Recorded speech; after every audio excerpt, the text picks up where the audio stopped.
Urea కోసం వర్షంను సైతం లెక్క చేయకుండా బారులు తీరారు అన్నదాతలు. యూరియా కొరతతో తెల్లవారుజామున 3 గంటల నుంచి క్యూలైన్లో రైతులు వేచున్నారు.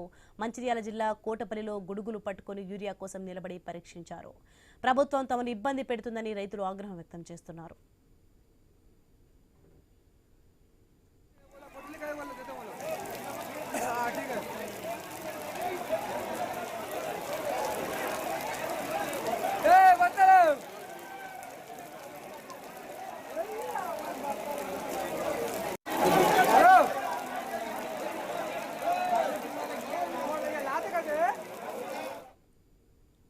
రైట్, ఇదే అంశానికి సంబంధించి మరింత సమాచారం మా ప్రతినిధి ఆదిలాబాద్ నుంచి శ్రీనివాస్ ఫోన్ లైన్ లో అందిస్తారు. శ్రీనివాస్, యూరియా కోసం వర్షం సైతం లెక్క చేయకుండా బారులు తీరారు అన్నదాతలు.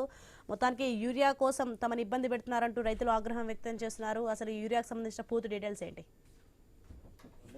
మంచిర్యాల జిల్లా వ్యాప్తంగానైతే రైతులకైతే యూరియా కష్టాలు తప్పడం లేదు. దాదాపుగా తాము రోజుల తరబడి క్యూ లైన్ లో నిల్చున్నా కూడా ఒక యూరియా బస్తా దొరకాలంటే కూడా ఇబ్బందికరంగా ఉందంటూ రైతులైతే ప్రభుత్వంపై ఆగ్రహం అయితే వ్యక్తం చేస్తున్న పరిస్థితులు అయితే ఉమ్మడి ఆదిలాబాద్ జిల్లా వ్యాప్తంగా ఉన్నాయి.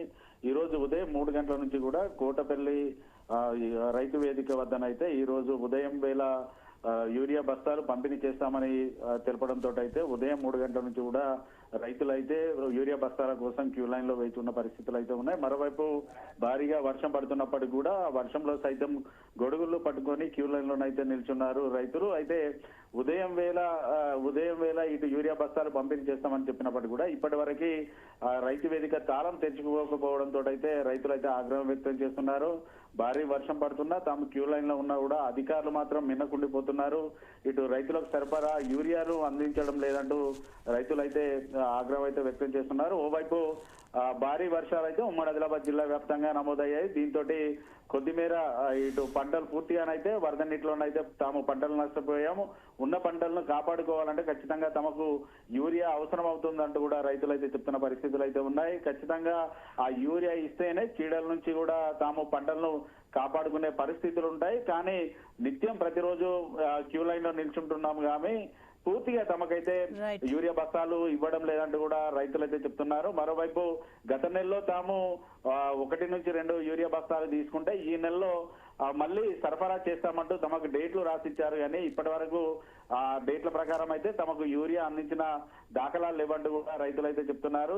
ఈ రకంగా యూరియా కొరత ఉండడంతో అయితే తాము పంటలు పూర్తి స్థాయిలో సాగు చేయలేము, పూర్తి స్థాయిలో నష్టాలు పోవాల్సి వస్తుంది. ఎకరాకు 50,000 నుంచి 60,000 వరకు అయితే మేము పూర్తి స్థాయిలో ఖర్చు చేశాం. కానీ తమకు సరిపడా యూరియా ఇవ్వకపోవడం, మరోవైపు భారీ వరదలతో కూడా పూర్తిగా పంటలను కూడా కొంతమేర నష్టపోయాము. ఇప్పుడు పూర్తి స్థాయిలో పంటలను నష్టపోయే పరిస్థితులు ఉన్నాయి. ప్రభుత్వం కనుక యూరియా సరఫరా చేయకపోతే మాత్రం ప్రభుత్వం నష్టపరిహారం ఇచ్చి ఆదుకోవాలంటూ కూడా రైతులు కూడా డిమాండ్ చేస్తున్న పరిస్థితులు ఉన్నాయి. Right, thanks for the information Srinivas.